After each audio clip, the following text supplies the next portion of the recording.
mga programa at aktibidades ng mga kinatawan sa pamumuno. Rex Gatchalian. We have also Yusek Adonis P. Solit, Undersecretary for Policy and Plans Group, Yusek Edward Justine Ordin, Undersecretary for General Administration and Support Services Group, Yusek Manina Josefina Romualdez, Undersecretary for Operations, Yusek Diana Rose Cahipe, Undersecretary for Disaster Response Management, Yusek Denise Florence Bernos Bragas, Undersecretary for Standard and Capacity Building, Yusek Wilma B. Cabrera, Undersecretary for Poor Peace, Yusek Eduardo M. Punay, Undersecretary for Innovations, Yusek Alan Tanhusay, Undersecretary for Inclusive and Sustainable Peace, Yusek Fatima Aliyah Dimaporo, Undersecretary for Legislative Liaison Affairs, Yusek Ruina Nina Taduran, Undersecretary for External Affairs. We have also ASEC Irene Dumlao, Assistant Secretary for Legislative and Liaison Affairs. We have also ASEC Janet M. Armas, Assistant Secretary for Standard and Capacity Building. ASEC Florentino Wayuloya, Assistant Secretary for Operations. ASEC Maria Evelyn Macapobre, Assistant Secretary for Poor Peace. Assistant Secretary Marites Maristela, Assistant Secretary for NHT SPR. ASEC Juan Carlos Marquez, Assistant Secretary for Policy and Plans Group. ASEC Janus Sidayaw, Assistant Secretary for Finance. ASEC Ada Colico, Assistant Secretary for Operations. ASEC Vladir H. Brengas, Assistant Secretary for Innovations. We have also ASEC Julius Ezequiel Gorospe, the Chief Information Officer. And we also acknowledge the head of the following agencies: Executive Director Ed Angelo Tapales, Director CWC, Council for the Welfare of Children. We have also Executive Director of the National Authority for Child Care, Executive Director Hanila Estrada, Executive Director of the NCDA, Juvenile, the National Council on Disability Affairs, Executive Director Joniro D. Frajeras. We have also Executive Director Tricia Claire Oco of the Juvenile Justice and Welfare Council. We have also the Secretary of the National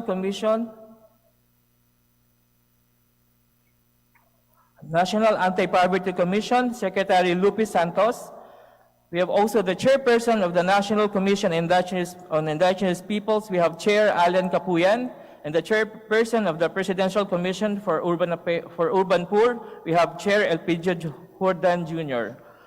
Likewise, may we also acknowledge the regional directors who are present today in this briefing. Likewise, may we also acknowledge the following members present in this budget briefing. We have on the list Deputy Speaker Christine Singson Mihan. We have also Deputy Speaker Isidro T. Ungab, Minority Leader Marcelino Libanan. We have also Senior Vice Chair Stella Luz A. Kimbo, Vice Chair Jose C. Alvarez, Vice Chair Chingbe Bernos, Vice Chair Raul Angelo Gil D. Bongalon. We have also Vice Chair Jocelyn C. Lim Kaichong. We have Vice Chair Ronald Singson, Vice Chair Alfonso Umali. We have also Vice Chair James Jojo Ang. We have Representative Mark Go, Representative Edsel C. Lagman, Representative Agustina Dominic Dice TC Pancho. We have Representative Arlene Brosas, Representative Loreto B. Acharon, Representative Wilfrido Mark B. Inverga. We have also Representative Raul Daniel A. Manuel, Representative Jardine Jess M. Romaldo, and Representative Khaled Dimaporo. That's all. Thank you, Madam Chair. Okay, so thank you all for coming today, and most especially I would like to thank our former colleague here in Congress and now Secretary Rex Gatchalian of the DSWD and its attached agencies. No? So it is a privilege for me to once again be given the responsibility of sponsoring the DSWD's budget, as I have been doing so for previous years. And I would like also to acknowledge my co-sponsors for the DSWD budget. We have Congresswoman Rachel Arenas, Congressman Eric Yap, also a former Committee on Appropriations Chairman, Congressman Alfonso Boy Umali, Congresswoman Midi Kua for the NCIP, Congressman Ronald Singson, and Congressman Arthur Celeste. So I highly commend our good secretary for being hands-on in tackling the concerns and addressing the needs of the department. His experience as a former congressman and chief executive in the local government unit makes me optimistic that we will have a smooth sailing budget defense for DSWD. Sana. So as you all know, the proposed FY for 2024 national budget amounts to 5.768 trillion. It is 9.5 higher than the 2023 budget and is equivalent to 21.7% of our GDP. And as servants of the people, this amount of money from the taxpayers demands no less than extraordinary diligence from every official involved in the budgetary process. Social services and capacity building are without a doubt the utmost importance in protecting the marginalized and the vulnerable. While the social sector is expected to receive the highest chunk of the national budget for fiscal year 2024, with a 2.183 trillion or 37.9% of the total proposed budget, it is not only DSWD that is included in this. The sectors is composed of health, education, culture, manpower development, and social security, welfare, employment, and other social services. In particular, the DSWD has a proposed allocation of 207,366,494 pesos, or 5.44% higher than the last year's 196.67 million allocation. So in his budget, the President has identified as part of his priority program the social pension for indigent senior citizens and the Pantawid Pamilya Pilipino program of the 4Ps. I have noted here that 49.8 billion will be provided as support for our vulnerable elderly population, or almost double the amount of the current year. And this is a result of our efforts here in Congress in pushing for the enactment of Republic Act 11916, which introduced an additional 500 pesos to senior citizens' monthly pension, so bringing it up to 1,000 pesos. 4Ps has an allocation of 112.8 billion and will benefit an estimated 4.4 million households. The Protected Services for Individual and Families in Difficult Circumstances has a proposed allocation of almost 20 billion to provide financial assistance to nearly 3.9 million individuals and families. And the Sustainable Livelihood Program is to receive 5.6 billion to support household beneficiaries through the DSWD Micro Enterprise Development Track, or the Employment Facilities Track. So as we deliberate this budget, let us ensure that DSWD will be able to provide enough social protection that is responsive to reality. We must be able to justify this amount of appropriation and augment if it is necessary. It must address the needs of the public without compromising fiscal prudence. So with this, Secretary Rex Gatchalian, you may now proceed with your presentation. Good morning, Madam Chair, the honorable members of the Subcommittee on Social Welfare of the Committee on Appropriations. Magandang umaga ho sa inyong lahat. Before I start, I just want to put it on record that it's good to be back in the House in a different capacity. Pero iba rin ho pala yung pakiramdam na dito ka na sa side na kaupo at ikaw yung sasagot, hindi ikaw yung magtatanong. That fact is not lost in me and it still feels very surreal. Good morning to everyone. I am honored to have the opportunity to address the esteemed members of Congress, now representing an agency from the other branch of government. I'm here to present DSWD's plans, priorities, and strategies in fulfilling our mission of improving the well-being and uplifting the lives of the poor. the vulnerable, and the disadvantaged members of our society. I'm joined today by my colleagues and co-workers from the Department of Social Welfare and Development and the attached and supervised agencies. Our department is dedicated to promoting social welfare, empowerment, and social protection for all Filipinos. Our mission is deeply rooted in the values of compassion, dignity, and solidarity. We understand that our role goes beyond just providing financial assistance. It is about fostering a society where every individual, regardless of their circumstances, can thrive and contribute to the betterment of our nation. The budget we are discussing today is not just numbers on a spreadsheet. It represents the potential to make a tangible difference in the lives of countless of families and communities across the country. It enables us to implement vital programs and services that addresses poverty, hunger, nutrition, education, disaster response, and more. As we delve into the details of our proposals, I invite each of you to consider the stories and faces behind the figures. Every peso allocated has the potential to spark positive change, to always look after the best interests of the child, to provide families that means to overcome adversity, or to give our elderly citizens the care and respect they deserve. I'm ready to answer your questions and engage in constructive dialogue, how to effectively allocate our resources to maximize their impact. Your guidance, scrutiny, and collaboration are essential as we navigate the complex landscape of social welfare and development in our nation. I'll be presenting the agency's overall performance with a breakdown of the overall fiscal and financial performance for 2022 and the first semester of 2023. The DSWD has several programs and sub-programs under the 5 organizational outcomes indicated in the General Appropriations Act. For the purposes of this presentation, I shall prioritize the major programs, activities, and projects of the DSWD based on the amount of allotments. Thereafter, I shall present the President's budget for 2024, highlighting the overall budget proposal and then budget proposals per attached agency. I will also talk about the new programs of the Philippine government, the Philippine Food Stamp Program, as well as other programs initiatives. We also included the DSWD program under the 8-point agenda to ensure our alignment with the priorities of the President.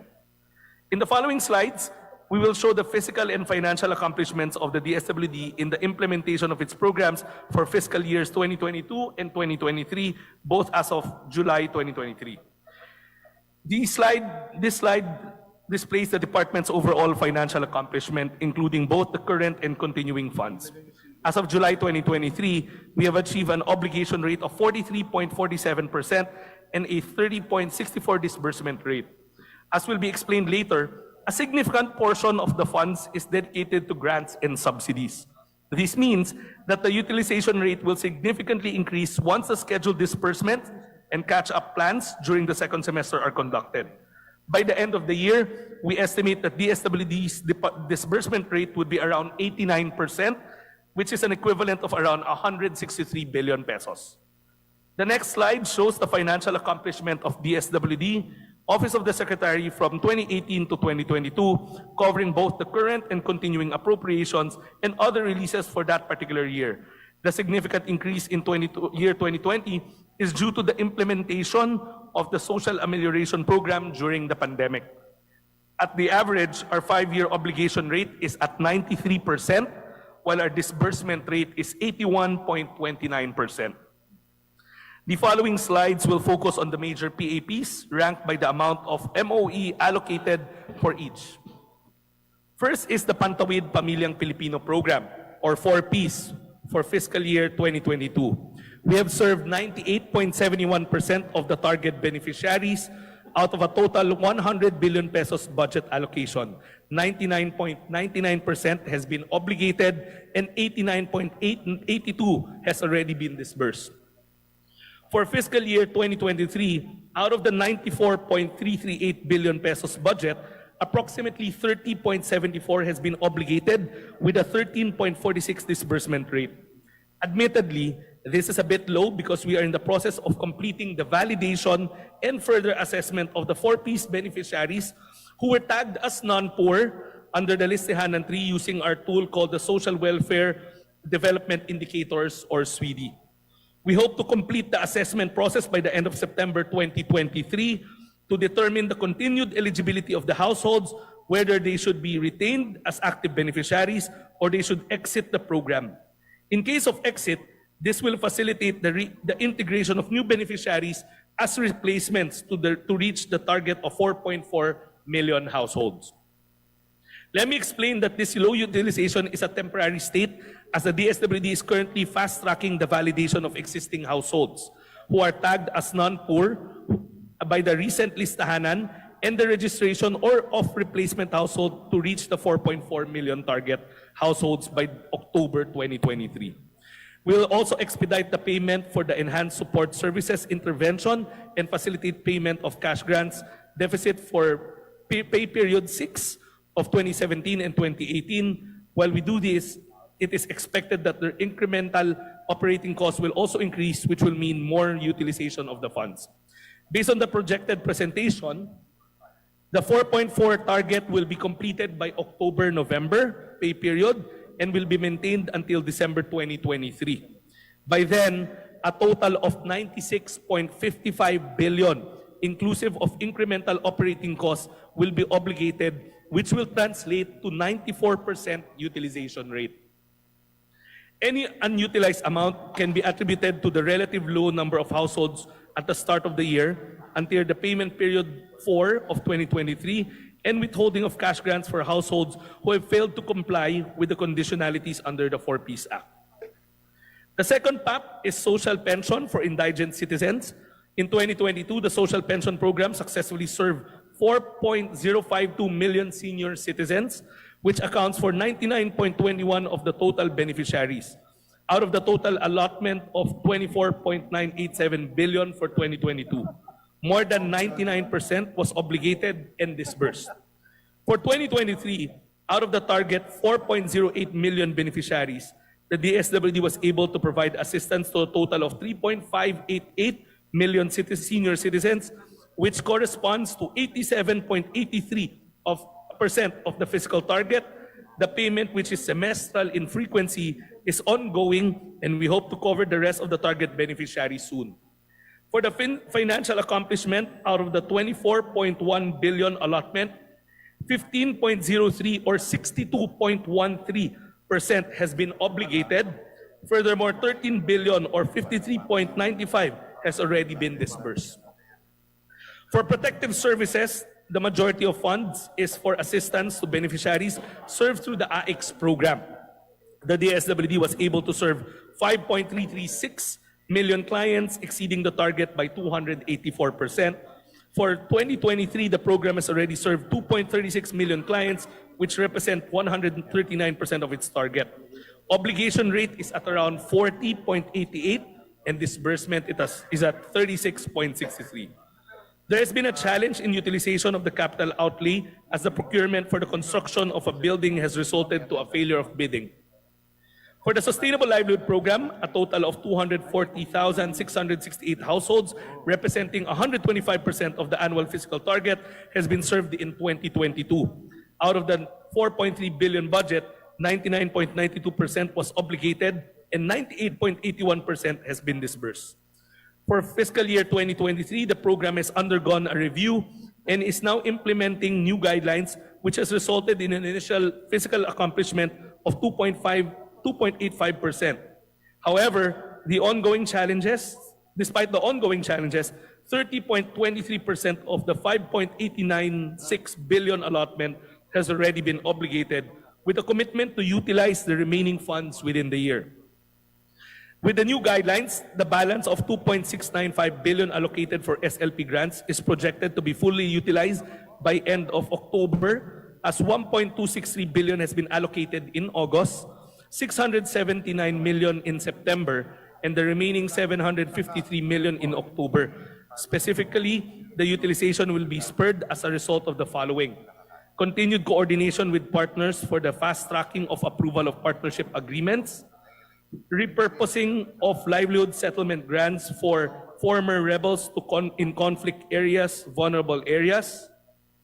The Field Office 1, 3, 8, and 12 have already coordinated and agreed with the Regional Task Force, or LCAC, ECLIP Committee, and other concerned agencies that if there were be no endorsements of formal rebels until August 31. Hence, the LSG funds will be repurposed to other CVAS and fast-tracking of approval or proposal at the regional level. Next is the supplemental feeding program. The 12th cycle covered by the recent concluded school year 2022-2023 achieved a 99.80% of its 1.936 million targets as of July 31, 2023.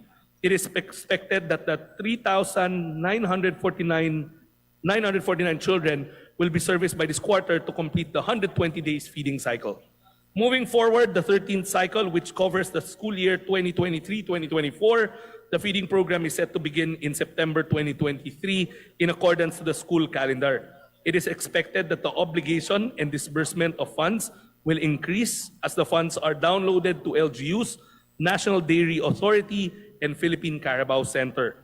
Further, payment to suppliers of field offices that conducted regional procurement will commence upon delivery of commodities to the LGU.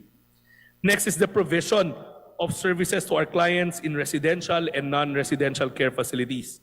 Out of the 2022 budget, the program has served 82.44% of its target clients, disbursed 90.40% of its 1.334 billion allocation for MOE. For 2023, a total of 7,153 clients were catered. Of the 1.38 billion allotment, 810 million or 58.61 was obligated. We are expediting the procurement of 48 million 2022 appropriation and 1.1 billion capital outlay for CRCF. We expect to obligate and disburse the amount in the next 5 months.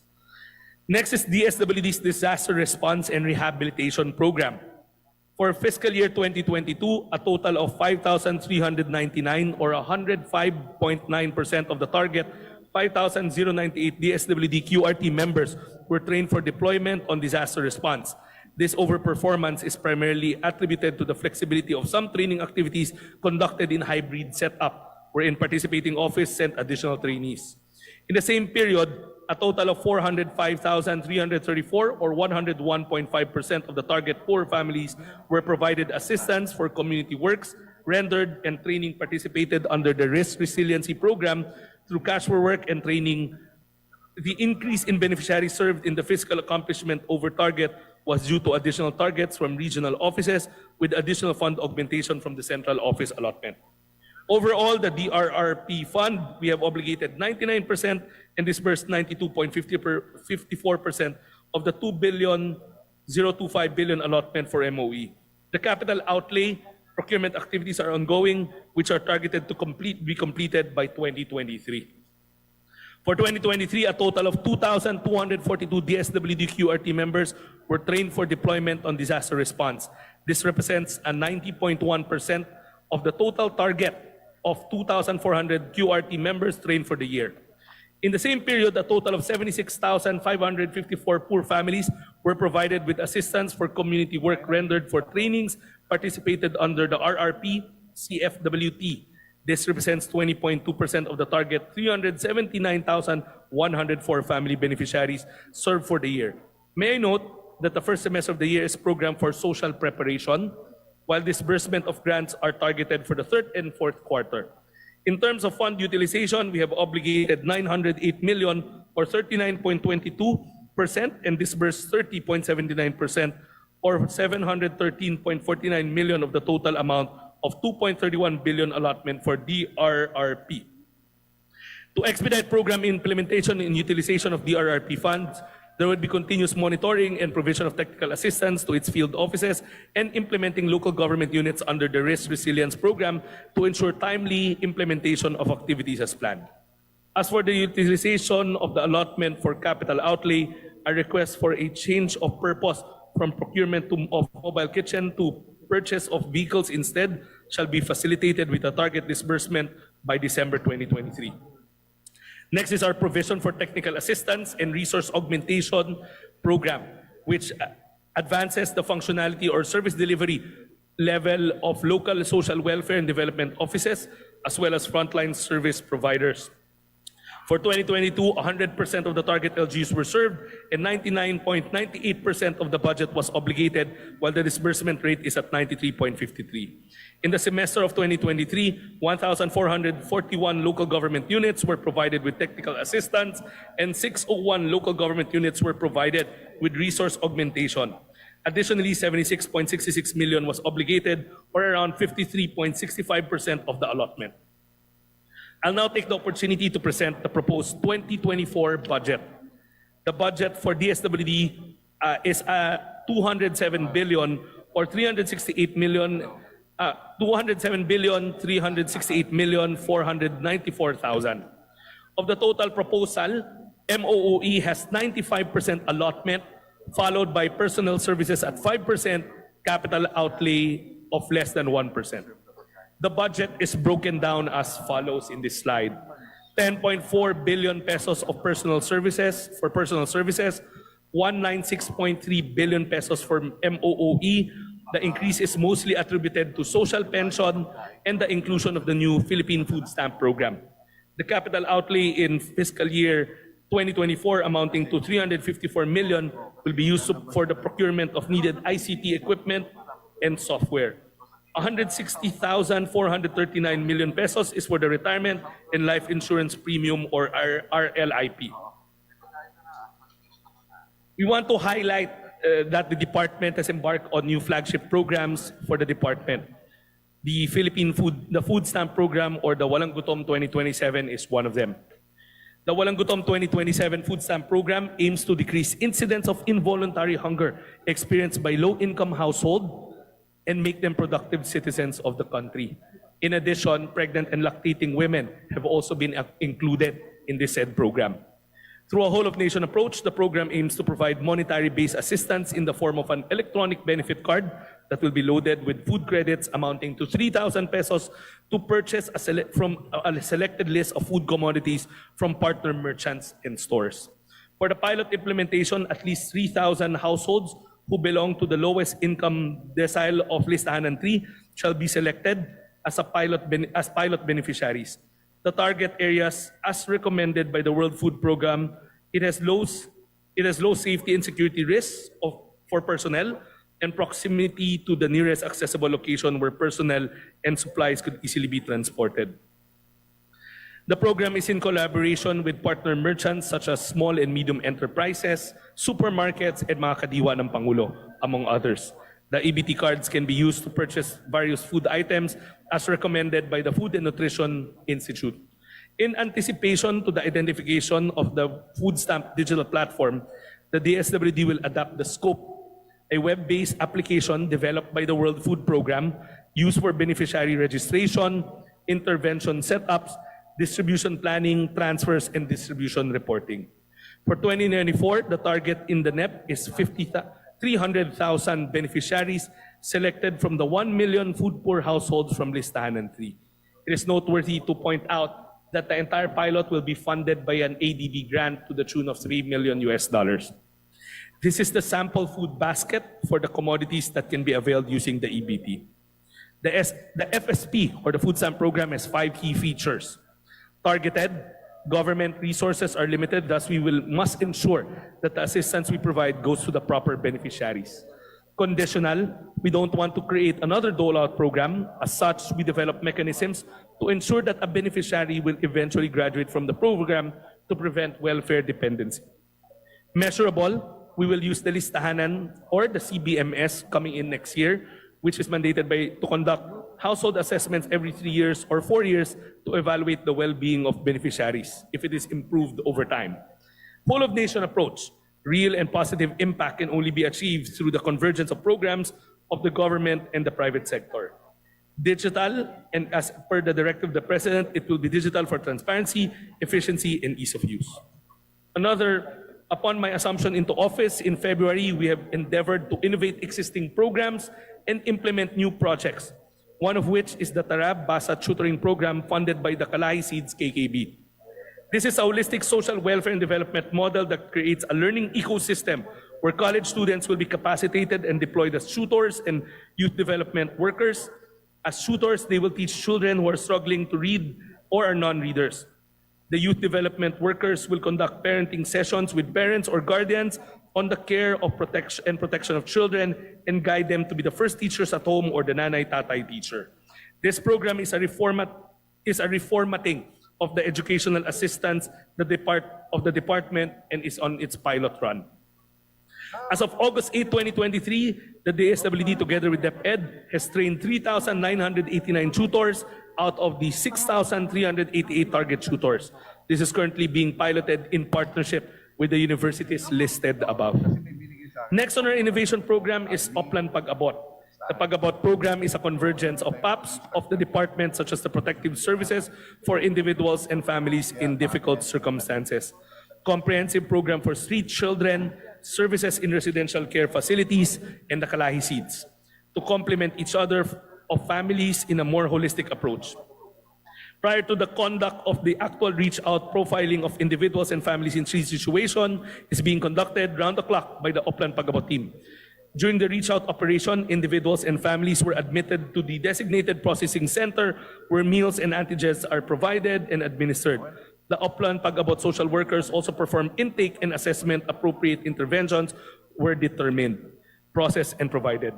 Furthermore, biometrics and photo capturing are being facilitated at the processing center to support the issuance of Pag-abot identification cards to individuals and families living in street situation that were reached out.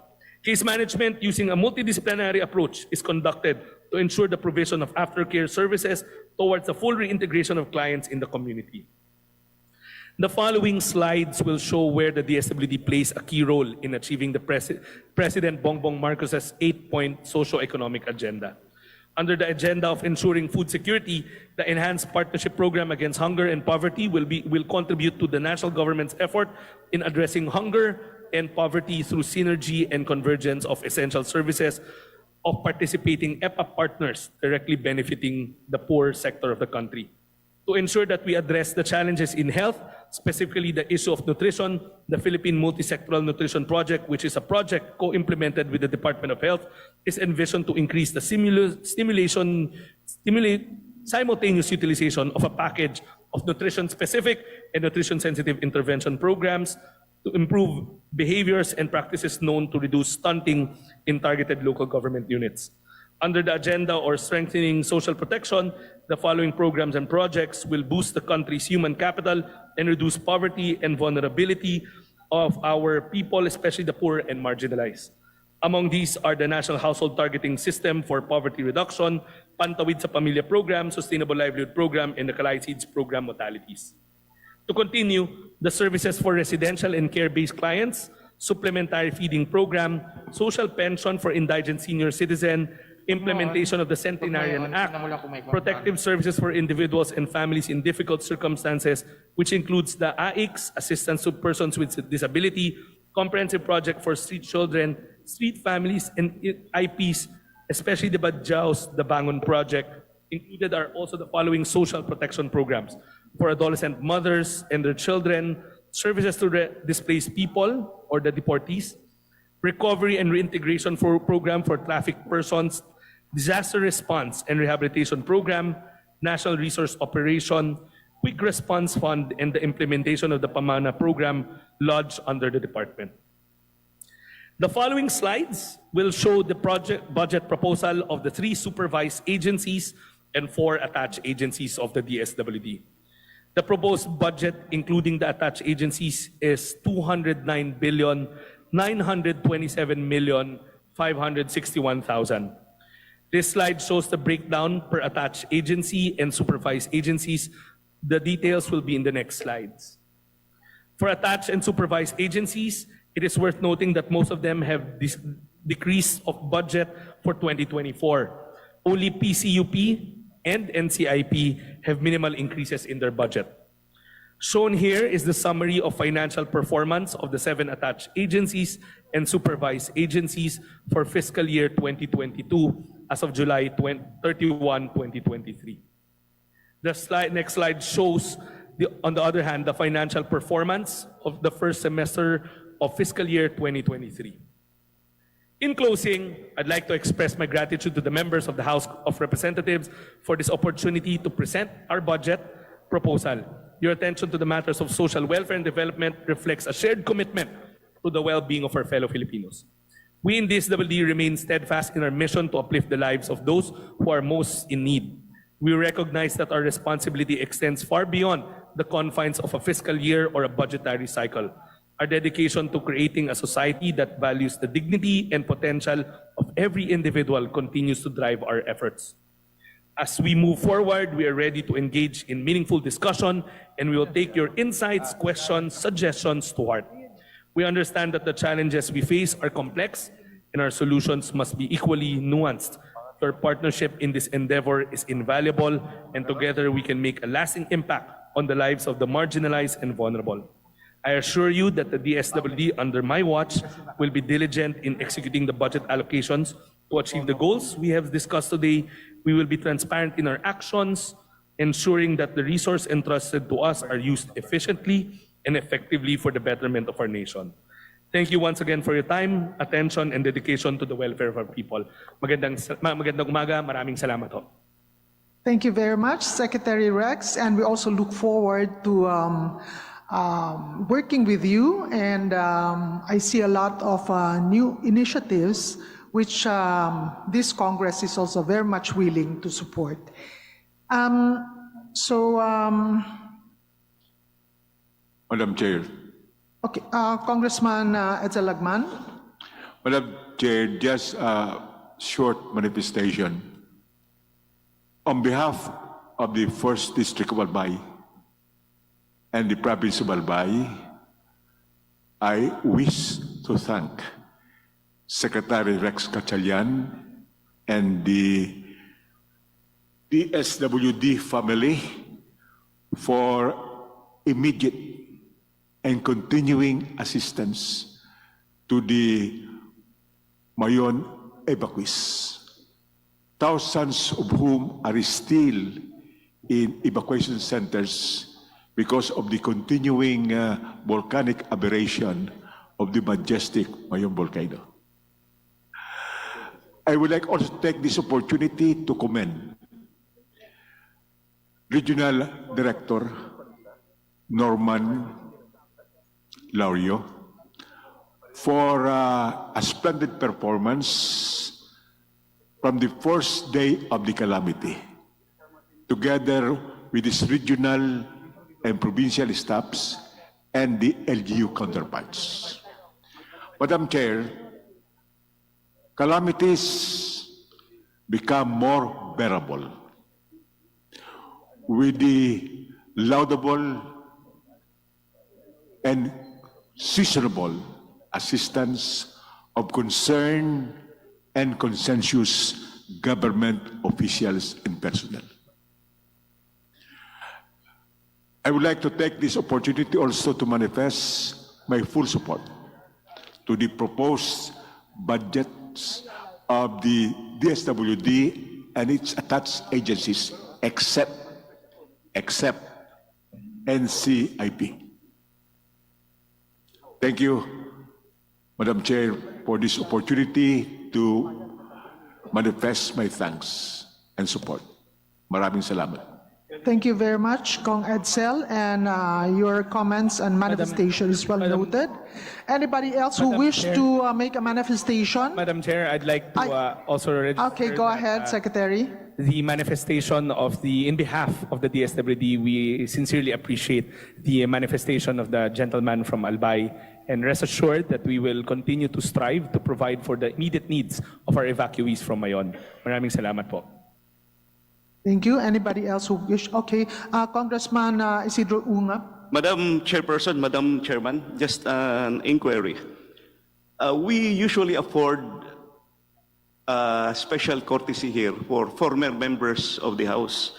Secretary Rex is a member of the Congress, 19th Congress, and my colleague in the 14th, 15th Congress, and 16th Congress. So matagal-tagal din natin kasama dito. Shall we go through the process of hearing his budget?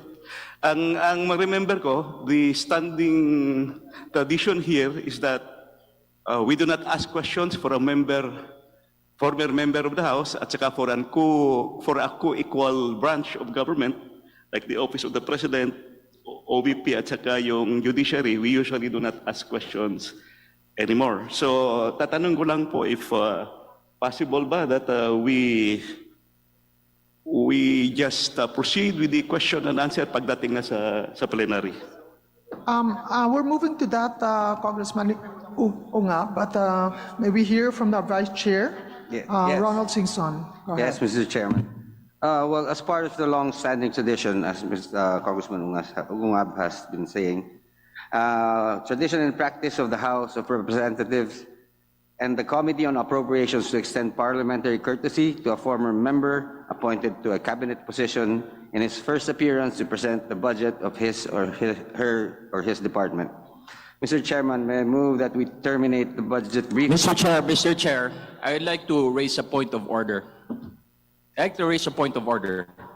Because I understand tradition. And I have no objection with the tradition. Actually, I welcome it. But last budget briefing, linoko mo kami. Supposedly, we let the budget pass in the budget briefing, and then us who have issues that are not resolved are allowed to ask questions in the plenary against the Committee on Appropriations. However, last budget, we have been advised by our majority leader na let's, as much as possible, not ask questions in the plenary. That is the problem we have with this tradition. Papasa namin sila, and then bawal magtanong sa plenary. I have no problems just as long as I can do my job as the 1st District Representative of Lanao del Norte to speak on behalf of my constituency. But since I will not be allowed to speak on behalf of my constituency, I will place it on the record in the form of my point of order so that Secretary Rex can hear it, that the MILF have not been decommissioned in the province of Lanao del Norte. And in the last Congress, when we discussed it with the MILF leaders, ang sinabi nila, ang may kasalanan is DSWD. DSWD is very slow in doing the case studies. So I would like clarification on this, and I will not bring it up here in the budget briefing in favor of tradition, and I will not bring it up in the plenary in support of our majority, but instead I will talk to the Secretary personally, but I would like this placed on the record so my constituents in the province of Lanao del Norte can hear and can see that we are trying to do our very best to ensure that peace will prevail under the BBM administration. Thank you, Mr. That's well noted, Congressman Madam Chairperson. Demaporo. And if you need more time, you can always request for an audience with the Secretary. Madam Chairman, we respect and we understand the situation of the Honorable Dimaporo, but he already stated that all his comments are already included in the point of order, and we thank the Honorable Dimaporo for accepting that, yes, there is a tradition. And just to inform this body, Secretary Rex is also the colleague of your father, si Bobby, kasama namin sa 14th Congress. And I was just raising this because this has been a long-standing practice, a long-standing tradition in the House of Representatives. But that doesn't, of course, exclude members who wish to make a manifestation. But yung ating tradition naman is on the question and answer. We usually allow that. Nung first termer pa ako, second termer, chairman of the appropriations, chairperson, Josie Lim Kai Chong was my chairperson of the Committee on Appropriations in the 15th Congress. And we allowed that in the so many years that is the history of this committee. So, yun lang po. I just, the gentleman from Marawi has raised a point of order, so I think the chairperson has to rule on that point of order also. Madam Chair, to make it clear, Mr. Chair, I have said what I needed to say, so I withdraw my point of order. And I support the motion of the chair, whatever it so may be. So, Madam Chair, since the point of order has been withdrawn, we request now the chairperson to rule on my request to proceed or not with the request for parliamentary courtesy to... Madam Chair, before we vote on the motion, Wait, there's no motion yet. We will ask Vice Chair Sison to proceed with the motion. Yes, Mr. Chair, Madam Chair, if I may proceed, because I was about to make the motion. And now, Mr. Chairman, may I move that we terminate the budget Madam meeting? Chair. Madam Chair, may I comment? Madam Chair, I object. Madam Chair. Yeah, can I make the motion first before you object? Because there's nothing to object yet. I haven't made the motion. So, Mr. Chair, terminating na- Mr. Chairman, may I move that we terminate the budget briefing of the Department of Social Welfare Development and its attached agencies? I so move, Mr. Chairman. I object, Do I Mr. hear Chair. any motion? So there's a motion here to object. second the motion. Madam Chair, before we act on the motion, Yes, I'd like to Congressman put Romualdez. on record and manifest to support the manifestation of the Honorable Edsel Lagman for the determination of the SWD budget, except NCIP, Madam Chair, Your Honor. We will accept. So, Madam Madam Chair. Chair, may I comment? May I comment, Madam Chair? okay, let me recognize first Congresswoman Pans Castro. So with due respect to our distinguished colleague, DS, so nag-object po tayo Programa at aktibidades ng mga kinatawan sa pamumuno ni Speaker Ferdinand Martin FMR Romualdez, Kamara, House of the People, tuwing